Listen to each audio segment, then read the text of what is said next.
Le grand rendez-vous européen avec Les Échos et CNews.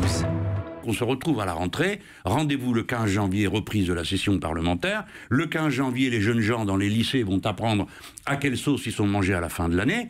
Et je pense qu'à partir de là, je l'espère, la jeunesse se mobilise pour défendre son droit à choisir sa vie. Parce que c'est ce dont on parle. Choisir ses études, c'est choisir sa vie. Quand vous entrez à l'université, vous avez un bac. Ça donne des droits. Et vous choisissez votre vie. Ah ben tiens, je veux être médecin, ou je veux être ingénieur, ou je veux être prof d'histoire. Vous choisissez votre vie. Alors vous pouvez faire des corrections de trajectoire en cours de route, mais c'est pas normal qu'à ce moment-là, il y ait quelqu'un qui arrive qui dit « Ah non, non, toi, tu feras pas médecin, tu feras... » Même s'il n'a pas le niveau.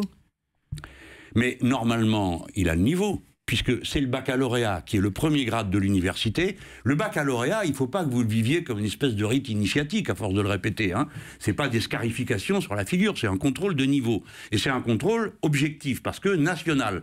Votre baccalauréat, quel que soit le lycée et le quartier dans lequel est votre lycée, il a la même valeur pour toute la France. Et il vous donne droit, premièrement, à passer certains concours, deuxièmement, à être à un certain niveau de salaire dans les conventions collectives, et troisièmement, à entrer en fac si vous voulez. Jean-Luc Mélenchon, je vais donner la parole immédiatement à Nicolas Barré, mais juste parce que vous venez de le faire, vous lancez donc un appel ce matin à la jeunesse de France de se mobiliser contre cette idée de sélection à l'université, et surtout sur le fond, vous n'avez pas répondu.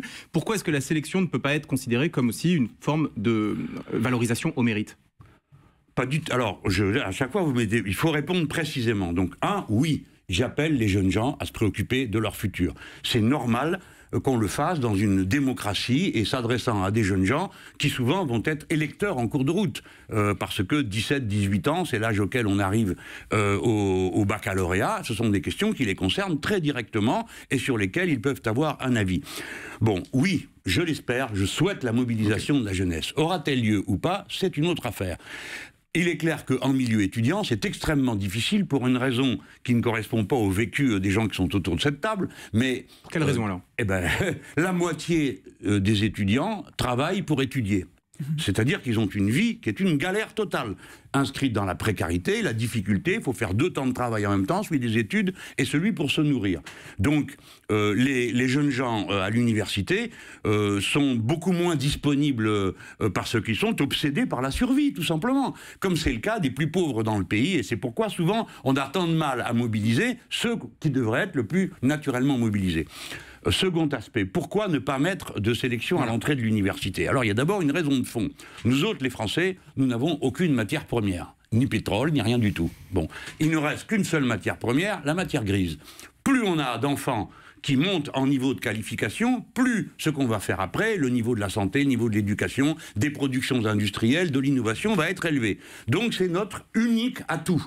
L'intelligence collective et individuelle. Donc, on a intérêt à avoir un maximum de mômes qui vont à l'université pour apprendre, et puis demain, ils vont nous éblouir parce qu'ils vont faire un tas de choses. Ça, c'est la force de la France. Vous pouvez décider ce que vous voulez, il y a quelqu'un pour le faire. Alors, donc, nous avons intérêt à préparer les gens dans une continuité. Mais là, il y a des gens malins qui ont compris ça et qui savent que avoir un diplôme qui vous permet d'avoir un bon métier avec une bonne paye, ça a beaucoup de valeur. Donc, ils aimeraient créer un marché où le savoir devient une marchandise. Et le savoir devient une marchandise et elle est labellisée. Si vous sortez de l'université de Schmoll-les-Bains, si elle est très connue, eh ben, c'est formidable. Quoi que vous... On dira formidable. Il faut avoir été à la bonne université, avoir payé des niveaux extraordinaires. Et comme il y a une sélection, en général, qu'est-ce qui se passe, les amis? Il y a une année préparatoire. Si vous voulez voir comment marche le truc, allez voir les facs de médecine. Pardon, laissez-moi juste finir sur cet exemple. Une fac de médecine, comme il y a le numerus clausus, c'est-à-dire la limitation du nombre de ceux qui vont pouvoir être médecins, eh ben, l'aval commande l'amont. Donc, en amont, il y a un barrage à l'entrée. Donc, il y a une école préparatoire pour entrer en médecine qui coûte affreusement cher, 6 ou 7 000 euros par an. Et donc, vous avez une aggravation de la sélection sociale, alors qu'on manque de médecins maintenant, tout le monde le sait. Donc, moi, je suis pour que des dizaines de milliers de jeunes gens puissent être médecins. Voilà. Et donc, il ne faut pas qu'il y ait d'années préparatoires, il faut qu'ils fassent des études normales, première année, deuxième année, troisième année. Le grand rendez-vous européen avec Les Échos et CNews.